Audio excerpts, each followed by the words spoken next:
Hi everybody, I'm Melinda Gallant and I want to welcome you to another Cape Conversations. Oh my gosh, we are going to be doing a cultural Cape Conversation today and we've got a great guest. So come along, let's have another Cape Conversation.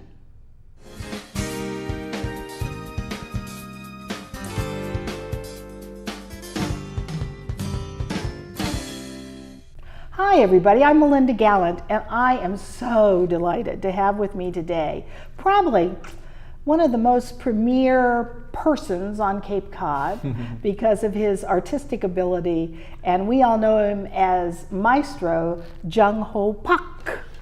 It's funny, because people call me Maestro all the time, but it's a term that I actually don't prefer. Really? What would you prefer? Just Jung Ho? Jung Ho. and the reason okay, so forget what I said. It's just Jung Ho. It is because I spend so much time making the symphony seem like it's for everybody. Right. And the word maestro, it's just so highfalutin, and it means master or teacher. Right, I know. And I'm a student as far as I'm concerned. Yeah, always learning then. Always learning. Excellent, yeah, it's a good place excellent. to be. So I know we're going to talk about next season, but I do want to just ask you, you've done so many wonderful things with the symphony. Now, how long exactly have you been here? I have been here for about 12 years. My gosh, time flies when you're having fun. Isn't it incredible? It is. I mean, it just seems like, I don't know, I was thinking, oh, maybe he's been here 3 years, It's just really... I think people are surprised. Yeah. But the orchestra has come such a long distance in terms of its budget, in terms of the quality, and in terms of audience size. Yeah. But it wasn't overnight. No, I can tell you that. Of course not. Of course, a lot of hard work in there. A lot of hard work and a lot of teamwork too. Yeah. Obviously, when I wave my hands and my arms, I don't make any sound. Really? Yeah, I know it's hard to believe, except swish, swish, swish. It's the musicians and also the people. We have great customer service and just great box office and marketing. And you know what our mission statement is? You probably don't even know what our mission statement is. Actually, a lot of people don't know. Was it changed? Yes, it was changed about 4 or 5 years ago. Okay, because I used to know it way back when. Did you really? Yeah. Well, yes. Yes. But today, it's just basically 2 words, inspire joy. Excellent. How perfect. I know, and because we think, it's to preserve classical music and preserve symphonic music. I could never remember that. It is just to bring a smile to people's faces. Yeah. Well, it's really funny because I have a granddaughter who was adopted from Russia, and I got to go to Russia to help to get her. And it wasn't a fancy part of Russia. It was base of the Ural Mountains in a town called Ufa. Far away. Far away from anything pretty. But in that community of 1 million people. Oh, that's not bad. Well, no, there's a lot of people there. Yeah. They didn't live, they lived in, to me they looked like barracks, but they were apartments, but 10 blocks, 10 up, 10... Dismal, dismal. Gray. But in their community, besides the big statues and parks, and there were a lot of parks, which was nice, they had just built it, and they were so proud of it. Our translator and our driver took us to their symphony hall. Yeah. And they were so proud of it. And they talked about, our translator told us that the children in the school system must go to the symphony hall, and they're taken by their school class to go see, performances. Yeah. Well, that sounds both wonderful and scary. Scary at the same time, because on one hand, if you don't expose someone to something, whether it's Shakespeare or great food, they never develop a taste for it. Right. On the other hand, you would hope that they would also want to come to it when they're adults. And that's really, Melinda, one of the things that strikes me about not only the Cape Symphony, but orchestras around the country give so many young people's concerts. Oh, yeah. Leonard Bernstein was very famous for it. Yeah. But the truth is not a lot of them end up going when they're 18, 20, 30 years old. Right. And the question is why, even though they're exposed to it. And I believe that basically, and you and I were talking about this before, is that it's up to me and my colleagues to create an experience that's extremely relevant. Now, the thing about Russia is that if you're Russian, Tchaikovsky means something to you. Right. That's your country's music. Right. There are not a lot of, there's some wonderful American classical composers, but it's not kind of inherently in our heritage, the way that Sibelius is in Finland's Money, Right. or Edvard Grieg in Norway. And so my job is, well, and I say this very carefully, my job is to kind of resurrect the spirit of Leonard Bernstein, in the sense that, remember his young people's concerts that yes, he would all the do? time. The way he would just sort of speak very Right. naturally to the average American. It's a little bit what I try to do too. And do you find that it's successful? I know you sell out all of your concerts, so I don't know where you're going to put anybody else, but Well, I'd like to go to even more concerts, but right. I think the secret, and I think you've hit the nail on the head, is that when people come to the concert, they're not going to the symphony. It's really, it's kind of mind-blowing. They think they're going to the symphony, Right. but the reason they come back is because it's just a great night out. Sure. And I know you've been to a few of my concerts, and what I try to do is actually not even use the word concert, but rather experience. Oh, nice. You know, the way you go to a restaurant today, restaurants Right. have changed a lot over the last 30 years. Absolutely. Now it's a show, and the way they played it and all this. Right. I try to do the same thing with our concerts. I try to prepare an unforgettable meal. What a way to put it. That's wonderful. That's just, it's very envisioning. You can vision it. Yes. You know it? If you say it Yes. like that, you can vision it. The average so. person can grasp that. Right. And I guess that's the other thing too, is that it is always, wherever you would go in Europe, and I've been fortunate to be a few places. Yeah. It's kind of interesting though, again, it's a part of their, I almost said DNA, but it's a part of their culture, classical music, art, theater. And here, I think because our country has been so large, And young. and young, and Yes. it's not decentralized. So everything's in New York, LA, Right. Chicago. It's in the major metropolitan areas. Right. And so it's Yes. wonderful now that communities like Cape Cod is fortunate to have a symphony that has, I'm sure, some Boston players and some Cape Cod players. Indeed we do. I mean, how wonderful is that? Well, you know, you bring up an interesting point that I haven't really thought of, because our country is so large, and the only thing that bound us together for decades was television. And so when you Leonard Bernstein. when you see Leonard Bernstein or Arthur Fiedler or someone right, like that, right. That was your hometown orchestra essentially. Yeah. And the Cape, one of the things I love about the Cape, that you probably know, how long have you been on the Cape? I've been here 38 years. 38 years. And I moved from Ohio. Right, and you don't feel like a wash ashore anymore. I still do. If I talk to a native, I do. In comparison, Yes. Yeah, and I do too. Yeah.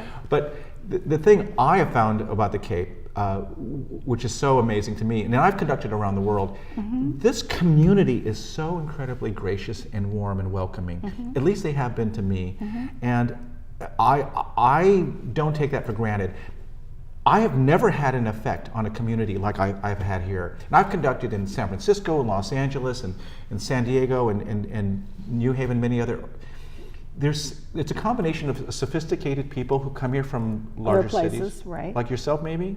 I came from the Midwest, so not so. Okay. Not so large. But you've been around. You've Yes. seen some beautiful things in your Yes. life, and when you have it on the Cape, when you find a great restaurant, that's another good example. Yeah. You think, oh, praise the Lord. Yeah. Thank you for bringing this Yeah. this beautiful thing to us, and that's how people have treated the symphony. Oh, that's wonderful. I mean, it's good to know, because also you followed in big shoes. Oh yes. You know, he was a beloved icon of Cape Cod. Yes. And Royston Nash. Royston Nash was a wonderful, wonderful man, and he did so much to bring the symphony to a certain part. But you know what's wonderful is how far now you have made that other leap. You know, a little more contemporary. Yeah. You know, that's all good. That's all good. Multimedia, A little bringing in. There's nothing wrong with that. Yeah, and cross-genre music, bringing in jazz and Right. pop and video. I am a MTV generation. Of course you are. Yeah, we are. Well, we are. I'm a little older than that, but No, yeah. not much, not much. And so, I mean, we grew up with television. We're part of Right, that age. that's right. And Royston was part of the most exciting part of you know, I mean, he grew up in England. Right. And you know, we went through the war, and he was associated with the Gilbert and Sullivan Theater, the Yes, yeah. D'Oyly Carte. That's right. And so when I had the pleasure, I'm so grateful, I had the pleasure of meeting Royston, and he was so dapper. Oh, yes. So, it's Mr. Dapper. And Always dressed to the nines. I know! And I'm Mr. Schlump compared to him, you know. And, Oh, dear. but the thing that he did give me, perhaps the most precious thing of all, was an orchestra that was so kind. Because, you know, Melinda, when I go work with other orchestras, sometimes they're not quite as happy. And so when I worked with the Cape Symphony, there was a wonderful kindness to them, and I still feel it today. Oh, that's wonderful. That's wonderful. Do you conduct in another city now, or are you just with the Cape Symphony? That's a great question. There was a time when I was all over the country. I had thought that. Yeah. I conducted the San Diego Symphony, I conducted at USC in Los Angeles and San Francisco Conservatory and the New Haven Symphony, and at Interlochen, Michigan, all at the same time. But today, either because of my age or because, no, actually the truth is because of my focus. I have been trying to help the Cape Symphony be the most successful business model of its kind in symphony orchestras, and that takes caretaking. Sometimes the stereotype of the maestro flying in and flying out, and not really caring about the community and caring about the growth of the orchestra. I don't think you can do that anymore. I think it's time for the good old-fashioned business sense of shaking hands, getting out and being part of the community. That's the way that I like to run it. Well, and it is a nonprofit. It is. It's a and it takes development work, which is going out there shaking hands and saying we are something that deserves for you to take notice of and give us some money. That's true. But I would also say that's a good for-profit strategy too. Absolutely it is. You know, absolutely it is. And as you know very well, the competition actually is not another symphony, it's not another opera company or ballet company, it's actually Netflix. Of course it is. Amazon.com. Right. Just getting through your emails or through your laundry. Right. As the case may be. As the case may be. And so we are so tired and busy that the symphony has to figure out a way to squeeze itself onto people's schedule. And the only way we can do that is to be as addictive and as fun and energetic as we possibly can. Well, now speaking of fun and schedules and all of that good stuff, this last year was hyped and was so well received. I can't imagine what you have up your sleeve for next year. Well, first off, I thrive on variety. I'm no happier than when I go to go to a buffet. I love to get one of everything, and then that's the way I like the season. I don't know why I can't imagine you going through a buffet, but hey, you got to check me out. There we go. I mean, really, I just get a little bit of everything. Okay. And so that's how I put together the season. It's a tremendous variety.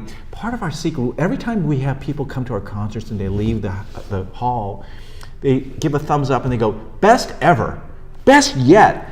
And that, of course, warms my heart, but they don't realize that the secret has been not repeating yourself. So this season, we're all over the map. We're going to start the season with a program dedicated to the immigrant experience. Oh, wonderful. There's so much discussion in America of what is America. And I think that one of the things that we all commonly share, and even Native Americans, even though they're the first immigrants, came from another continent to here. So we all share this, either some of us from a deep history, of our forefathers making a decision to come to this country. And so I want to tell that story again. We're doing this beautiful piece written by a composer who also writes for Hollywood. It's just gorgeous. And we're going to show images of Ellis Island and tell the story and have actors telling their story of people coming to the story. And then we're also doing some typical classical pieces like the Mozart Requiem. We're going to do Wagner's The Big Ring Cycle, the big 4-concert opera condensed into 1 hour. Kind of a Reader's Digest version. I was going to say. Including Ride of the Valkyries, which people know as Elmer Fudd singing Kill the Wabbit. Kill the Wabbit. And then some other classical concerts include Beethoven Symphony No. 1, conducted without, or played without, conductor. I'm not going to be on the stage. the entire orchestra is going to play that program without a conductor. And how can they do that? How will they know when to start and stop? Well, they watch the concertmaster, which is the lead violinist, and they're watching him, and they're sort of, it's like big chamber music, actually. Wow. And if you've never seen that before, it's I've seen chamber music. I've never seen that before. Then that is like chamber music times 10. Wow. It's very exciting to watch an orchestra play by itself. And then we finished the season with love stories of Tchaikovsky's Romeo and Juliet and some other pieces as well. But I love pops too. Yeah. So we're having our very first full-blown disco party. Oh my gosh, how fun. Tell me you won't be conducting in a white outfit with high-heeled white boots. I don't know. The boots might be a difficult one, but polyester probably. Polyester, as long as they don't get a flame next to you, you'll be fine. You'd go up in flames. And I love the 70s and the music of the 70s. Yeah. And so it's going to be, and we have a band that's going to be in front, and then there's so much fun. Holiday pops, Christmas, of course, huge event for us. Huge event. We're going to present Wizard of Oz next year in concert. So with singers and all the script and the Harold Arlen score with the Cape Symphony. And wonderful. I've seen Les Mis done in concert form like that before, which is wonderful. So I can't imagine how wonderful it'll be to see something with somebody playing Dorothy and the lion and the Scarecrow and Tin Man. Well, people think, what does in concert mean? And it means that the orchestra is on stage and not hidden in the pit or behind the scenes. Right. And all the singers and actors are in front, and it just makes you hear and perceive it completely differently. Oh yeah, absolutely. And then we have a special added concert at the end of the season, all the greatest hits of Rodgers and Hammerstein, Sound of Music in Oklahoma, and all that stuff too. The all-time favorites. Yeah. Well, now Cape Cod does have an older population. Not that I like to talk about that older population too much because I'm getting there. But it does have an older population. And do you find that helps or hurts your cause of bringing the symphony to folks? Or are they more, attuned to maybe coming out because it's a symphony? I've never had that question before. Well, leave it to me. Yeah, because I'm glad you asked, because I think people are afraid to ask that question because it has to do with generation. Yeah, and it's a huge issue, I think. It is. It faces the Cape. For me, and for any orchestra, frankly, it is a help. Because for an entire generation, people who remember Leonard Bernstein or Arturo Toscanini or Jascha Heifetz, those names, classical music represents the pinnacle of great art. But for another generation, obviously that may not be the case. And so we have a lot, the predominant generation obviously are people over the age of 60, I would say, and 70. Yeah. But we are gaining younger people, but not because I'm trying to program for a younger audience. I'm trying to program for a broader audience. I see. Because the illusion is that even when you come to a full hall for the weekend, we only have about 3,000 people. Now that's a lot for the Cape. Right, 3,000 people is a lot. For one set of performances. For one set of performances, correct. Right. And when we do pops, actually it's closer to 4,500, 4,500. Right. The thing is, I don't try to always program to younger people, but rather broader people. Meaning, there are still a lot of people in their 70s who have never been to the symphony before. Isn't that amazing? It is amazing, very humbling. So what I just try to do is I just try to say, what would get me excited? And that's hard, actually, to get me excited, because I'm in the business. Yeah, that's true. And another thing I do constantly is I think of, okay, there's someone coming, or actually many people coming for the very first time. What's their experience going to be like? Right. What are the cues that make someone feel uncomfortable? And we try to get rid of those things and just make them feel comfortable. Sure. Well, it's kind of interesting because we now have a group on the Cape, and they've been around for quite a while now, the Young Professionals, Cape Cod Young Professionals. Yes. Now, do you reach out to groups like that? Because you have such a personality, and you are a personality on Cape Cod. Do you reach out to them and say, what can we do to bring you in? Or I was just curious. I mean, that all goes to your marketing, but I'm sure they use you for their marketing as well. Oh, indeed. I am the dog and the pony. Yes, I just didn't want to say that, but I'm trying to be nice. And I don't mind being the passionate ambassador to it. Right. And we have talked about the young professionals on the Cape, and I think actually we're planning on, and we've done some things with them in the past.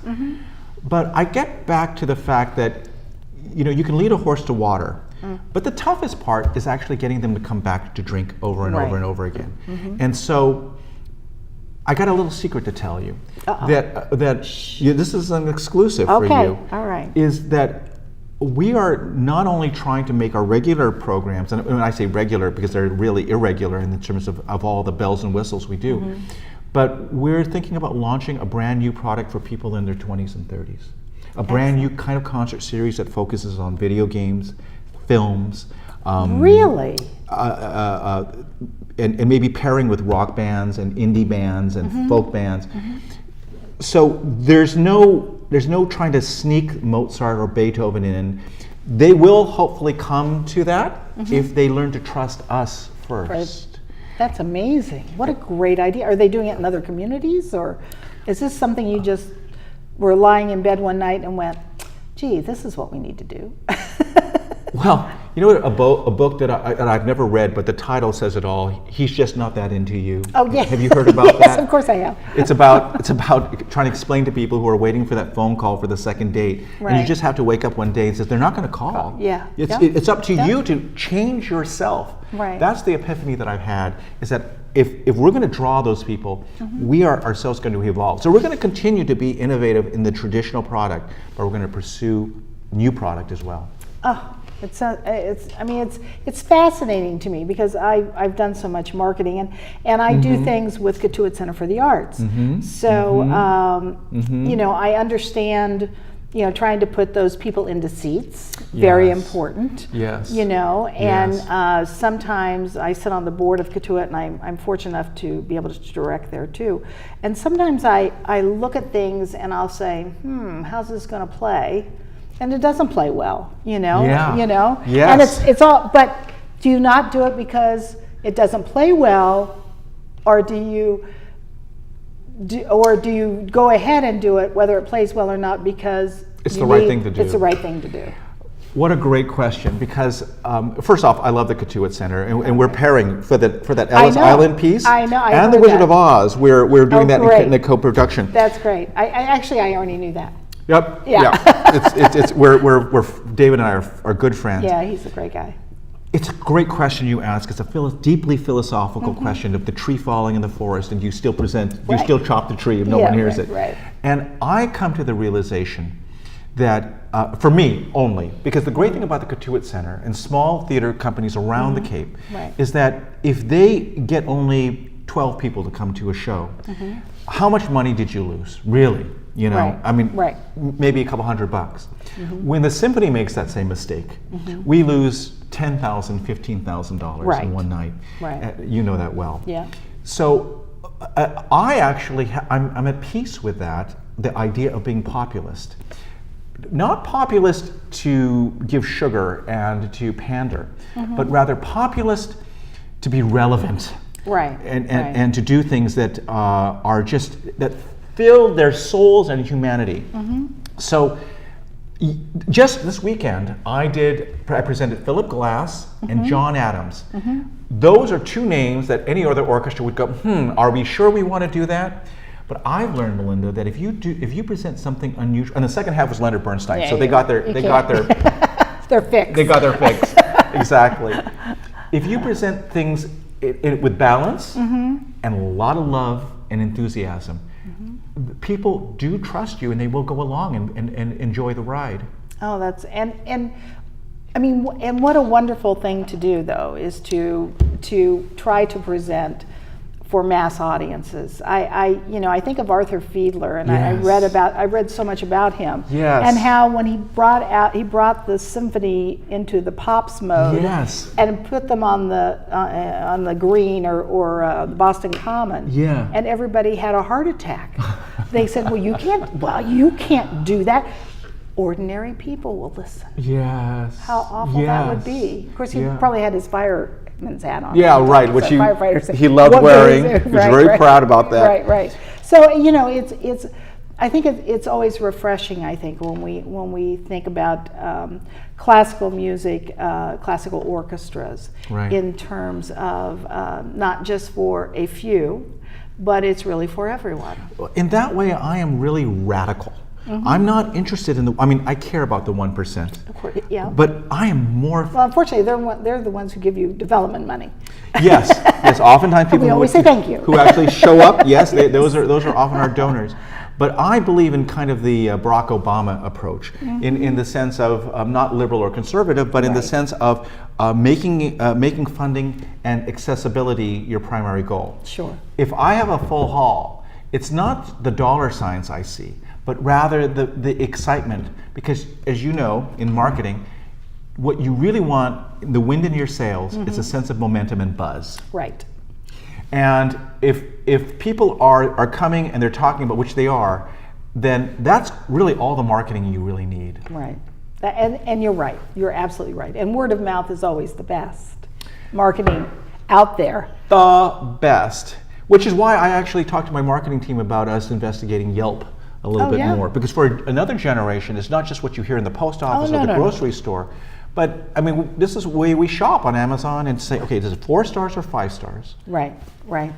So, if I wanted to buy tickets, how would I go about that? Wonderful. It's so simple. You go to capesymphony.org. That's it? That's it, capesymphony.org, and there's a sign that says tickets, and you can browse. One of the things that we're trying to... And you could buy a season if you wanted to.